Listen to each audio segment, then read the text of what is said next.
Muy bien. Bueno, una vez más, buenas noches. Muchas gracias por la invitación. Eh, para mí es un placer compartir algunas reflexiones acerca de simulación clínica. Eh, tengo ya, como les ha contado, algún tiempo desarrollando la iniciativa.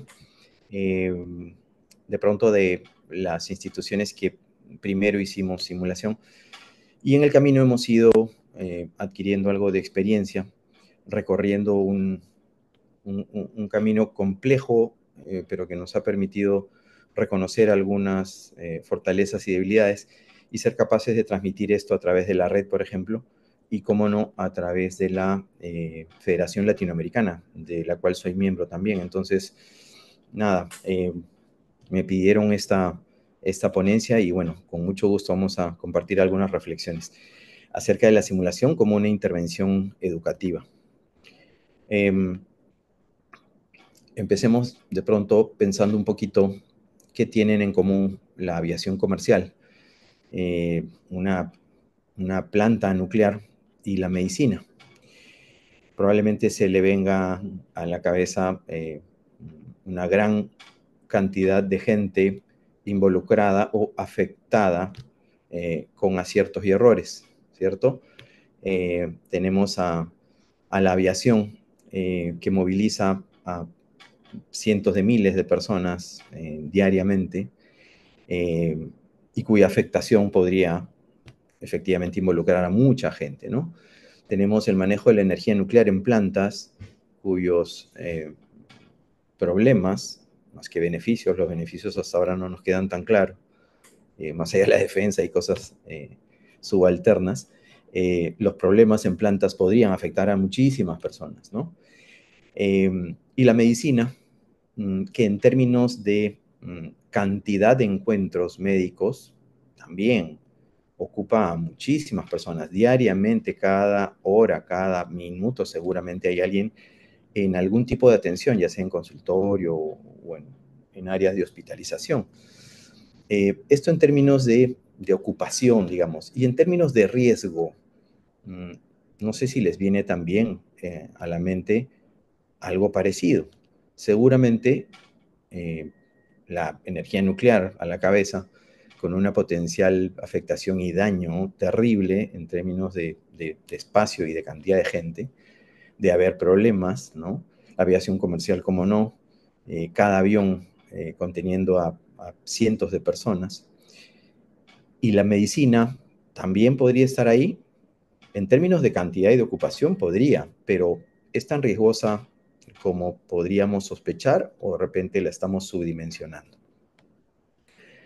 En el año 2008, el Servicio Nacional de Reino Unido, a partir de su campaña del paciente, la seguridad del paciente primero, eh, hizo una disquisición acerca de las actividades en general en cuanto a la cantidad de vidas perdidas por año versus la cantidad de encuentros, digamos, ¿no? Si fueran la cantidad de vidas perdidas en un vuelo comercial por la cantidad de veces que se subió alguien a un avión, y así en general, ¿no? Y los dividió en segmentos ultra seguros, regulados y peligrosos, ¿no? Entonces tenemos en los ultraseguros a la aviación comercial, ¿no? También a las plantas nucleares y a los trenes estos europeos y, bueno, como no, asiáticos, ¿no? Que trasladan muchísima gente. Esas son actividades ultra seguras, siendo incluso actividades que por su concentración, si se dan cuenta, es menos de 1 por 100.000. Eh, son masivas, pero de pronto no tanto como algunas otras actividades peligrosas para que se genere un daño. En las reguladas tenemos al manejar autos, trabajar en manufactura química, volar, pero en estos vuelos alquilados, ¿no? Y entre las peligrosas tenemos al saltar de puentes, bungee jumping, o escalar montañas. Y no está la medicina, sí está. ¿Y dónde está? En las más peligrosas, por la cantidad de encuentros y la cantidad de daños, hay unos informes famosos como el Errares Humano de 1999, en donde se identifican más de 100.000 muertes por hospitalizaciones en los Estados Unidos, lugar en donde sí hay un buen registro y podemos tener data confiable de ello, ¿no? Por supuesto, es información extrapolada de un par de estudios que se hicieron en 2 estados. Entonces, es la actividad médica una actividad de riesgo y como tal riesgo es imposible, conociendo esta estructura de esta actividad, tener la certeza de que vamos a atender siempre a un paciente bien. Entonces, esa incertidumbre tendría que movernos hacia tratar de mejorar la seguridad de esos encuentros médicos, ¿cierto? Entonces, ahí es donde empezamos a pensar de qué manera podemos nosotros mejorar esa seguridad. ¿Qué tipo de intervención durante la preparación de un médico podría mejorar esta seguridad? Y empezamos a hablar de la simulación como intervención educativa. Y empezaríamos por tener claro qué es una intervención educativa, porque seguramente nos provocará también pensar que si nos compramos un torso de RCP y empezamos a espontáneamente pedirle a los alumnos que practiquen, seguro algo lograríamos versus algo más estructurado, planificado y que tenga un objetivo claro, ¿no? Entonces, cuando hablamos de intervención educativa, estamos hablando de algo más que algo espontáneo como lo que les ponía de ejemplo. Y así tenemos que una intervención educativa será ese conjunto de acciones dirigidas a mejorar el proceso de enseñanza-aprendizaje, ¿no? Obviamente con los resultados de aprendizaje de una población objetivo dentro de un contexto y un marco teórico definido, ¿no? ¿Y en qué se sustenta esta simulación como intervención educativa? En la teoría del cambio educativo, en donde los roles cambian respecto del modelo tradicional.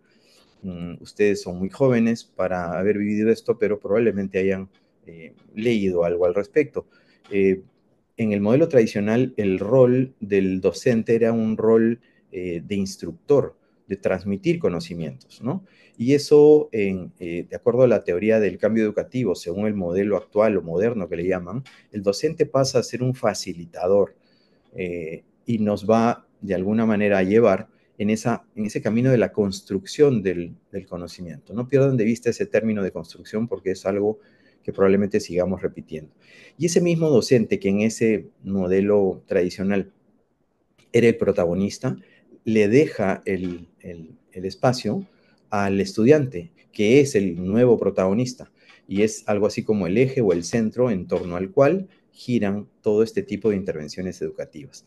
La simulación, entonces, además de esa reorganización de roles, propone también el uso del error como insumo para el entrenamiento, sustituyendo así el riesgo real o el riesgo de pacientes reales por ese riesgo controlado en ambientes y entornos en donde no se ocupan pacientes reales y en donde quizás el único riesgo, que además también es bien manejado por la simulación, será el riesgo psicológico del alumno que podría no progresar, versus el modelo tradicional en donde el alumno practicaba en pacientes reales y donde sí un error podía configurar algún daño al paciente, con lo que esto en términos psicológicos para el alumno podía significar. La simulación también se sustenta en esa reflexión metacognitiva, es decir, en ese adentrarse en el análisis de cómo pensamos y cómo a través del debriefing, que es este análisis que se produce después de un escenario de simulación, podemos reflexionar acerca de por qué tuvimos determinadas conductas, por qué tomamos determinadas decisiones, eh, de tal manera que podamos llegar a ese modelo mental que subyace detrás y eventualmente modificarlo para una siguiente vez, hacerlo mejor, o si fueron decisiones adecuadas para reforzarlos también para una siguiente vez, ¿no? Entonces, lo más importante para una intervención educativa, según la teoría del cambio educativo, será efectivamente identificar esas estrategias de evaluación pertinentes y adecuadas que permitan identificar la magnitud de los resultados conseguidos. Es decir, si no evaluamos, difícilmente vamos a poder mejorar un proceso, ¿cierto? Entonces, para reconocer a estas intervenciones educativas que tienen que tener cierta estructura, hay algunos requisitos, ¿no? Hablamos de intervención educativa entonces cuando esta tiene una intencionalidad pedagógica detrás, es decir, existe un objetivo educativo explícito, ¿no?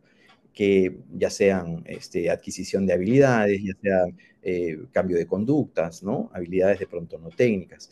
Existen también como requisito ese sustento teórico que es indispensable y que está basado en modelos o enfoques educativos conocidos, ¿no? Como el constructivismo de Vygotsky o como el aprendizaje experiencial de Kolb, ¿no? Y como no el aprendizaje situado. Tiene una estructura que obedece a una planificación en etapas o fases, ¿no? Las típicas diagnóstico, diseño, ejecución y evaluación. Está contextualizada de acuerdo al entorno, al nivel del participante o del alumno, ¿no es cierto? De qué año es y sus características de acuerdo a ese grupo. Y cómo no, es capaz de ser evaluada, ¿no? Una intervención que no es capaz de ser evaluada es inútil, ¿no? Y estas evaluaciones tienen que tener pues indicadores o evidencias de esa mejora o de ese cambio, ¿no? Epistemológica y pedagógicamente, la simulación tiene detrás algunas teorías interesantes, como la del aprendizaje experiencial, ¿no? Kolb nos dice de que el aprendizaje es un ciclo, ¿no? Un ciclo que transcurre desde una experiencia vivida, que luego lleva a la reflexión sobre lo que se experimentó, a la conceptualización luego de qué es lo que motivó esa experiencia en uno u otro sentido y qué vamos a hacer para una siguiente vez en términos de aplicación, ¿no? O tiene también a la teoría constructivista de Vygotsky, ¿no es cierto?, que nos habla de que el aprendizaje significativo es un aprendizaje que se construye. El alumno, que es un alumno adulto, a diferencia del niño que aprende todo, que es tipo una hoja en blanco, el adulto trae algunos conocimientos que los pone al centro y que se van a nutrir de otros para construir nuevos conocimientos. O sea, va modificando los propios para construir nuevos. Eso es una interacción con una facilitación que en este caso vendría dada por el docente, que se convierte y pasa de instructor a facilitador o guía, ¿no? Como lo comentábamos hace un par de minutos. O teorías como la zona del desarrollo próximo, en donde el alumno transcurre desde ese desarrollo real, es decir, lo que finalmente o buenamente puede en ese minuto, a ese desarrollo potencial, es decir, el facilitador intenta cubrir esta brecha en términos de enseñanza para que pase de lo que es capaz a lo que podría llegar a ser, ¿no? Hablando ya de un modelo tipo experto. O la cognición situada, en donde el aprendizaje ocurre en contextos auténticos, lo más parecido a la realidad, ¿no? Y ahí la simulación se luce con el realismo, convirtiéndose en esos entornos más verosímiles, ¿no? A pesar de que son entornos de simulación, dependiendo de los recursos con los que se cuenten, pueden llegar a un nivel de realismo impresionante. No sé si les queda claro, pero por ejemplo, ocupar un paciente simulado no puede ser más real que un simulador pareciéndose al paciente real, ¿no? Entonces, ese realismo que brinda la simulación, más allá de los simuladores que ahora tienen prestaciones altísimas, que respiran, que hablan, que convulsionan, etcétera, también tiene otros recursos como por ejemplo los pacientes simulados, ¿no? Entonces, ahí hay una cognición situada en esos entornos muy realistas, espectacular para el aprendizaje. O la reflexión a la que alude Sean, ¿no? Que es reflexión durante la práctica, reflexión en, o reflexión después de la práctica, que es reflexión sobre la acción, una vez terminada una actividad, por ejemplo, educativa basada en simulación. Y cómo no, la práctica deliberada, ¿no? Que es esta suerte de repeticiones, muchas veces fragmentada por partes de la destreza, ¿no? Con feedback inmediato hasta lograr la destreza completa, ¿no es cierto? Transcurriendo por esos errores, pero errores seguros finalmente, para hasta llegar al cumplimiento de la destreza, ya sea con feedback o eventualmente debriefing posterior. Entonces, esta intervención educativa tiene y ha demostrado en múltiples estudios su fortaleza y su utilidad, ¿no? Entre digamos, las expresiones más grandes que hay y soportada por muchísimos estudios, la simulación clínica lleva muchos años ya. Les hablaba desde errores, este famoso informe de errores humanos de 1999, se viene estudiando mucho la simulación. De hecho, el 2013 la OMS la recomienda ya como una estrategia válida. A partir de ahí se han hecho muchísimos estudios para ver efectivamente esa mejora en la toma de decisiones y juicio clínico, mejoras en la reducción del error médico, en el fomento del trabajo en equipo y liderazgo, y en el desarrollo de habilidades no técnicas, ¿no? Entre las que se cuentan la comunicación, la ética y las relaciones. Entonces, acá hay un ejemplo de unos tres. Los tres son metaanálisis, para que se den cuenta ya los estudios de impacto a nivel de simulación vienen, la mayoría, acopiando estudios previos en virtud a la gran cantidad de evidencia que hay, ¿no? Entonces, dicho esto, me gustaría abordar un par de temas que me parece que la simulación clínica como intervención tiene un rol preponderante, que es la toma de decisiones y ese razonamiento clínico que hay detrás, ¿no? Y acá vamos a hablar algo de metacognición. Y más adelante, la evaluación como un indispensable para ver los resultados de la intervención educativa, ¿no? Entonces, el razonamiento clínico, denle una mirada primero a este video. ¿Se escucha?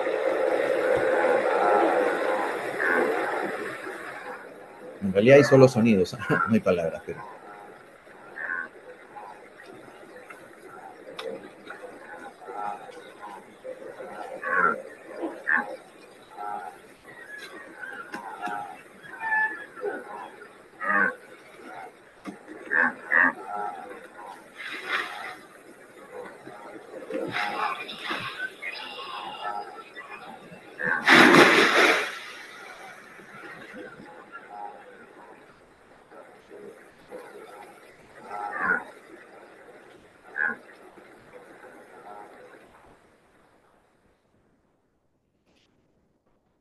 ¿Sí se escuchó? Sí, se escucha.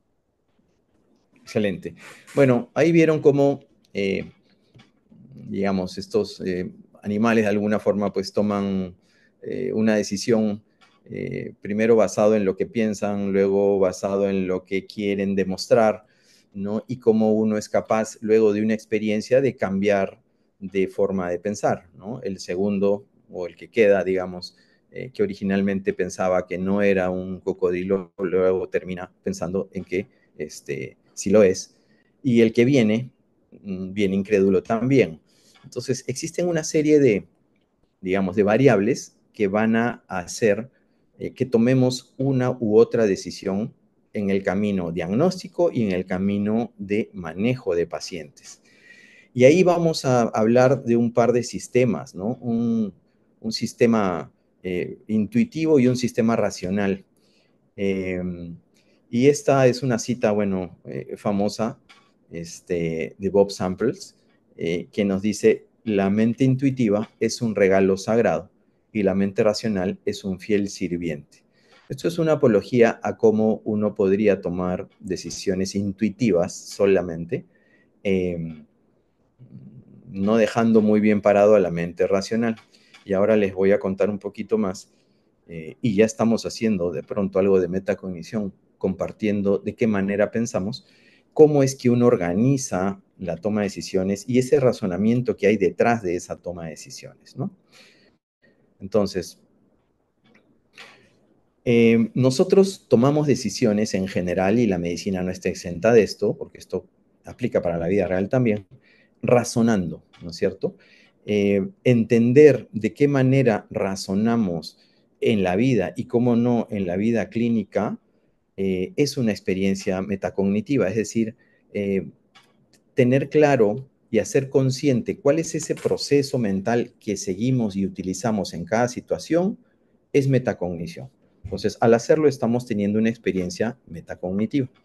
¿Y para qué queremos hacer consciente ese tipo digamos, de mecanismo? Para tomar conciencia de por qué estamos haciendo algo y de qué manera la estamos haciendo, ¿no? Entonces, acá tenemos este sistema de la teoría dual, en donde el sistema 1 intuitivo está, digamos, ligado a un sistema 2 o analítico, en donde este sistema 1 es más bien experiencial, es más instintivo, ya veremos algunas características más en extenso en las siguientes, y el sistema 2 es más racional o consciente. Entonces, el 1 se basa mucho en experiencias previas, ¿no? En patrones que ha conocido, básicamente experiencias previas, o en la sola intuición, ¿no? Mientras que el sistema 2 es más racional, es más consciente, sigue protocolos, sigue reglas. Entonces, generalmente, el sistema 2 controla al sistema 1. El sistema 1 es el que nos dice instintivamente qué es lo que tenemos al frente, qué es lo que hay que hacer en ese minuto.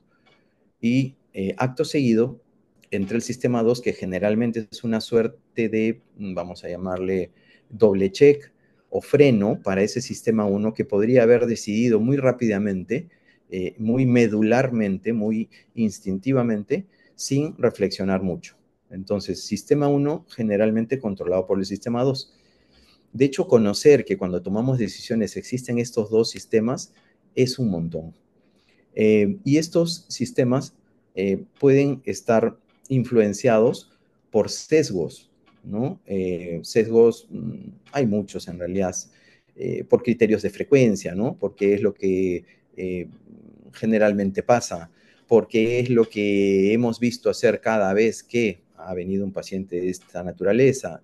Y a este tipo de sesgos, hay N tipo de sesgos, se les llaman trampas de la mente, ¿no?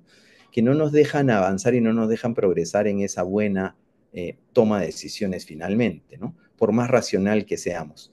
Y acá lo otro que tenemos que conocer es que existe esa toma de decisiones con un razonamiento clínico detrás, en el cual se va a basar el diagnóstico y posterior a un razonamiento clínico diagnóstico adecuado, recién podremos tener un razonamiento clínico de manejo.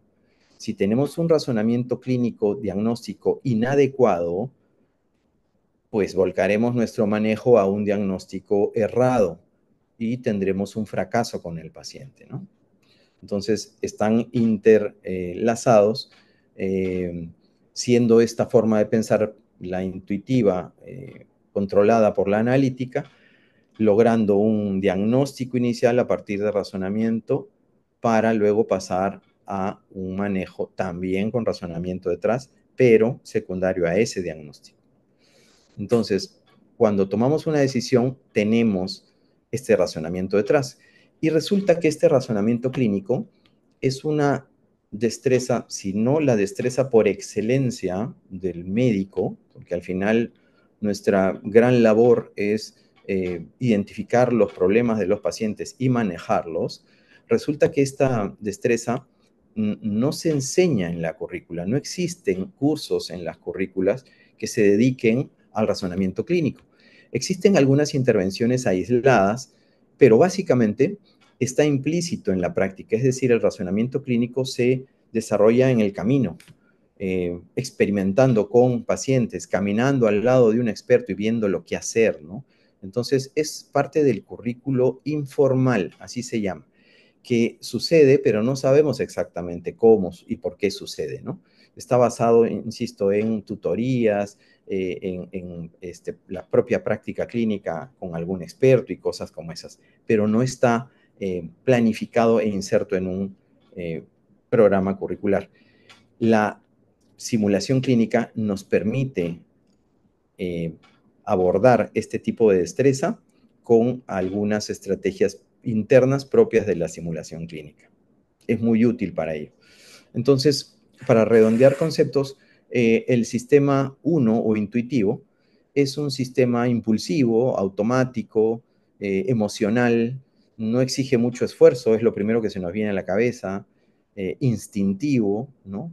Y si bien no garantiza definitivamente un buen resultado, podríamos usarlo por descarte, es decir, si no tenemos otra opción y nuestro conocimiento no nos da para la reflexión, tendríamos que seguirle, digamos, la cuerda, por llamarlo de alguna manera, a ese sistema impulsivo. Y tenemos el sistema reflexivo, el 2, ¿no? Que es un poco más lento, utiliza el análisis, la lógica, exige un esfuerzo, controla al uno, sigue pasos, y si bien tampoco garantiza un éxito, probablemente se acerque mucho más que el intuitivo solo, o impulsivo solo, o sistema 1 solo. Vamos a ver algo de evaluación, y con esto terminamos. La evaluación, bueno, en principio esta cita famosa también. Lord Kelvin, no sé si ustedes tienen claro esta escala de grados de temperatura, Kelvin. Bueno, Lord Kelvin nos dejó esta cita famosa, es un filósofo y sabio de la época. Lo que no se define no se puede medir, lo que no se mide no se puede mejorar, lo que no se mejora se degrada siempre. Tener intervenciones y actividades espontáneas que no siguen una planificación, que no son capaces de ser medidas, no nos van a permitir mejorarlas y por lo tanto progresar. Y van a ir en el camino diluyéndose hasta eventualmente desaparecer. Entonces, ¿a qué nos referimos cuando hablamos de evaluación? Estos son conceptos que hay que tenerlos claros. La evaluación consiste en recoger información para, comparándola con estándares, podamos emitir un juicio de valor que nos permita tomar una decisión. Es decir, si evaluamos y estamos de acuerdo al estándar, seguramente que seguiremos haciendo lo mismo. Pero si estamos alejados del estándar, haremos lo necesario como para acercarnos a él, ¿no? Entonces, la finalidad es precisamente comprobar si se han alcanzado esos resultados esperados, que definitivamente están previamente definidos, los famosos objetivos de aprendizaje, para ver si es necesario hacer alguna corrección o no. Entonces, ¿por qué evaluamos? Evaluamos el aprendizaje y evaluamos para el aprendizaje, ¿no? Entonces, ¿qué es más útil? ¿La evaluación del aprendizaje o la evaluación para el aprendizaje? El sistema educativo actual, honestamente, propone una evaluación del aprendizaje, es decir, el local al menos, ¿no? Está muy centrado en la calificación, mientras que el sistema educativo actual mundial está más centrado en la evaluación para el aprendizaje. Y esto supone pues un cambio de paradigma, porque moverse del modelo tradicional que básicamente tenía como protagonista al docente que entregaba un conocimiento y aseguraba esa entrega, pero no aseguraba el aprendizaje, para pasar al protagonista como alumno, en donde la evaluación es para el aprendizaje y lo que se garantiza es precisamente este aprendizaje y no la enseñanza, cuesta mucho. Cuesta y al menos a nivel nacional esto aún no se da.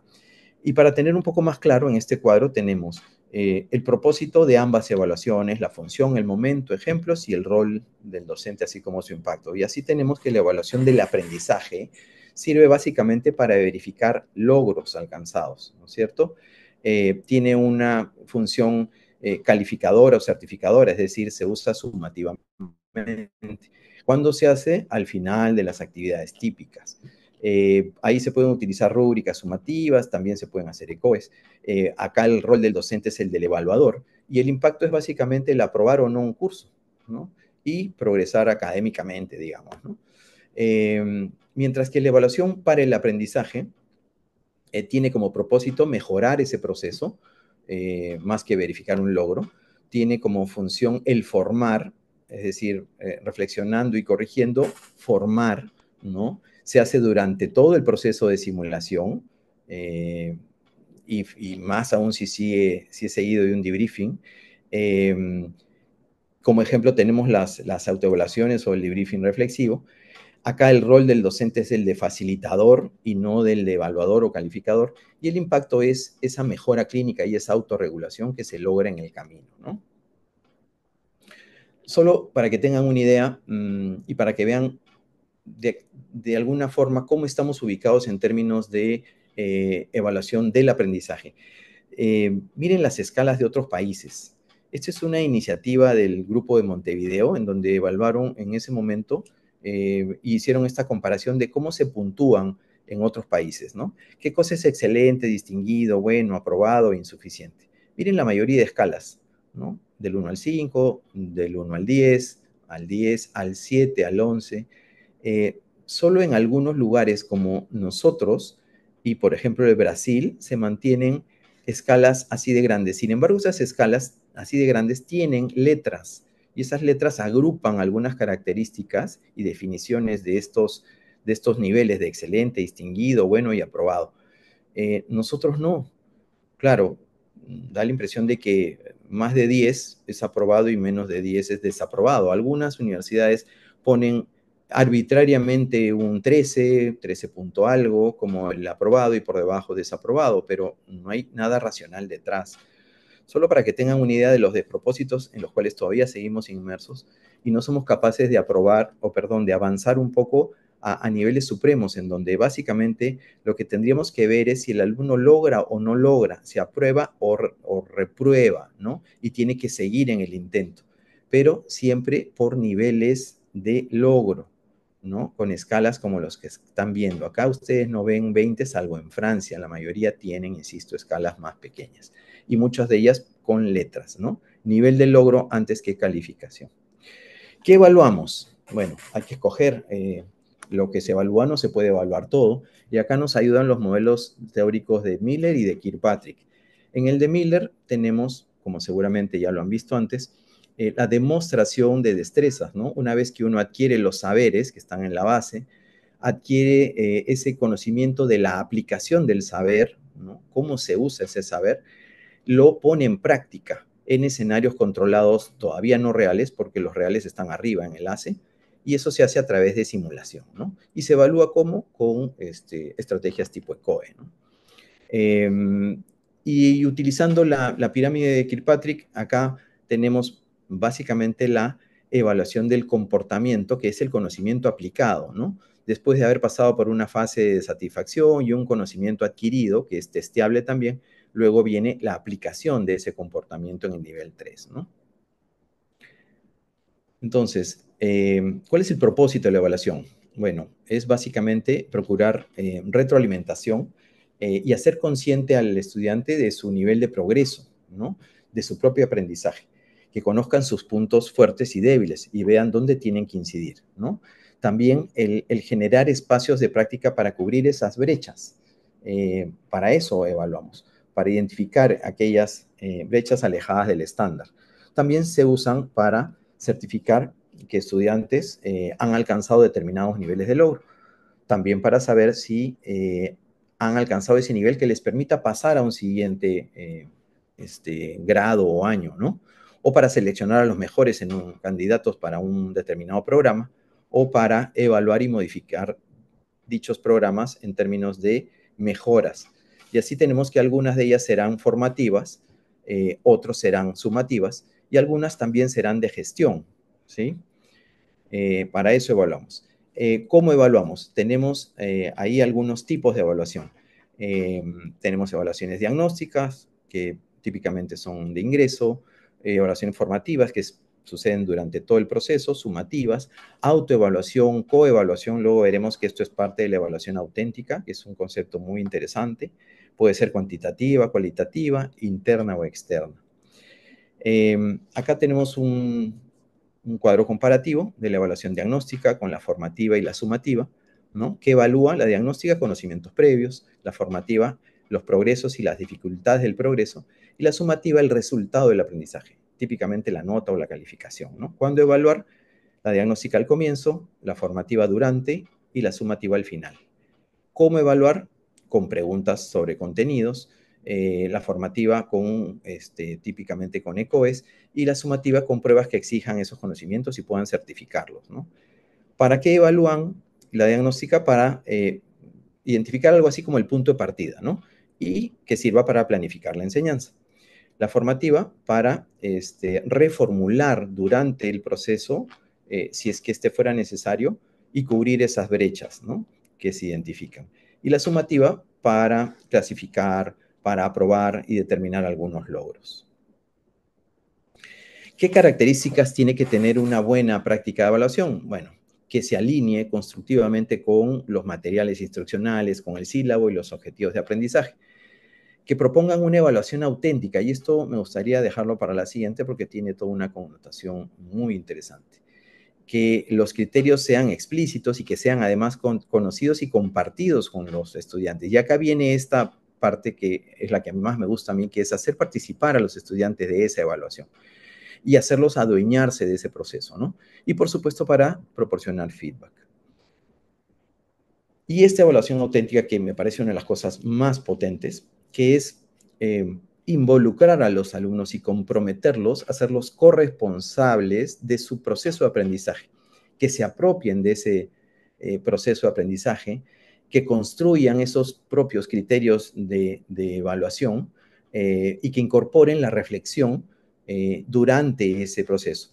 Esto tiene y hace mucho sentido cuando uno quiere saber de qué manera va a lograr llegar a ese punto de experticia y de saber determinada destreza. Uno tendría como alumno que terminar buscando esa retroalimentación, buscando una nueva práctica para ver si ya lo lograron, ¿no? Y abandonar esa posición en donde la evaluación es, digamos, temida, es estresante, nos sirve solamente para seguir avanzando en nuestra escala, digamos, de progreso, para terminar la carrera y graduarnos. No es vista como una herramienta y una oportunidad de aprendizaje. Entonces, la evaluación auténtica lo que propone es eso. Primero, que sea continua, que sea consensuada, es decir, que haga participar al alumno en este proceso de evaluación, que sea colaborativa, por lo tanto, que privilegie la autoevaluación, es decir, que se haga una comparación entre la evaluación que hace el propio alumno de su desempeño con la evaluación que hace un par y con la evaluación que hace el docente. Miren el nivel de involucramiento que puede lograr esto, ¿no? Que estimule, por lo tanto, esa responsabilidad y autonomía, que lo haga, insisto, responsable de su propio proceso y que empiece a mirar su evaluación como una oportunidad de aprendizaje.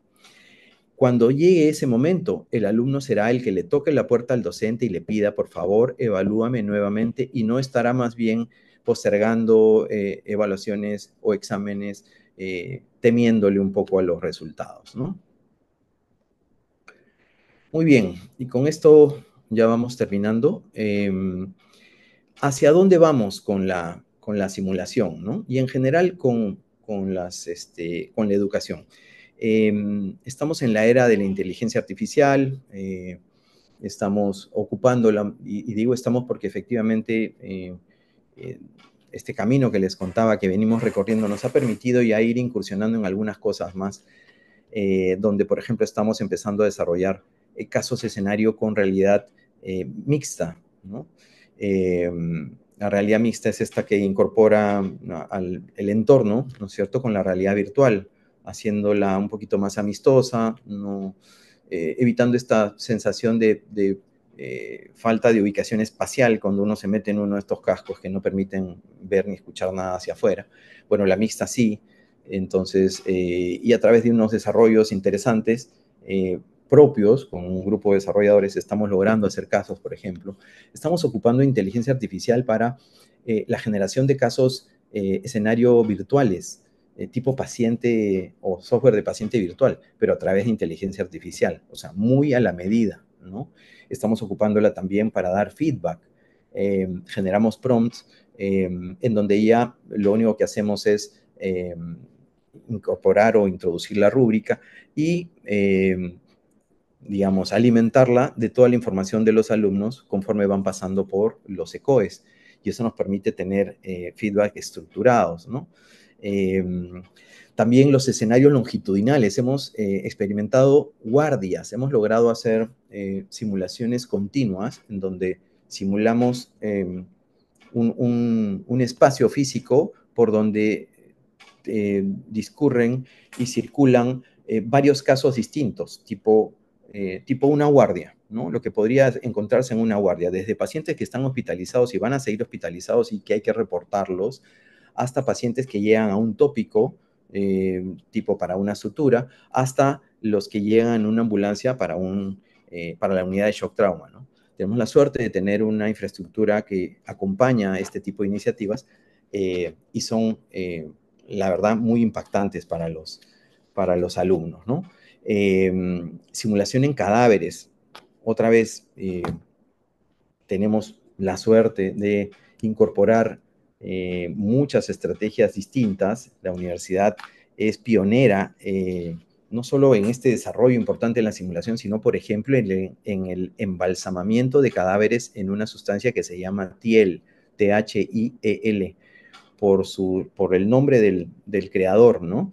Que en Europa hace alrededor de poco menos de 20 años, a partir de la observación de un profesor de anatomía que veía sus cadáveres embalsamados en formaldehído, tiesos, marrones, ¿no?